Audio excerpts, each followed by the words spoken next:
Hi అండి, this is doctor సింధూర, paediatric dentist.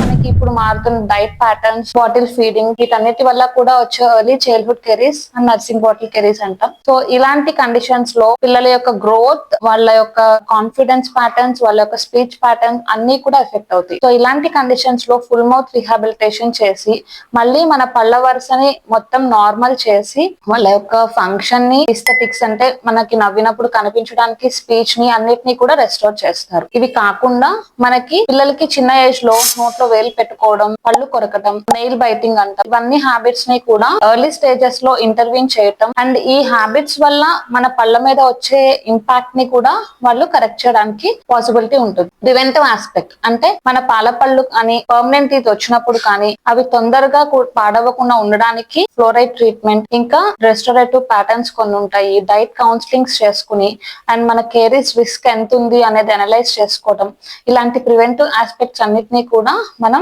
Paediatric dentist దగ్గర అవైల్ చేసుకోవచ్చు. మీ పిల్లలకి ఎవ్రీ 6 months కి పీడియాట్రిక్ డెంటిస్ట్ దగ్గరికి తీసుకెళ్తే కనుక ఈ పైన చెప్పినవన్నీ కూడా మీకు దగ్గర ట్రీట్మెంట్స్ మీరు అవైల్ చేసుకోవచ్చు. Thank you.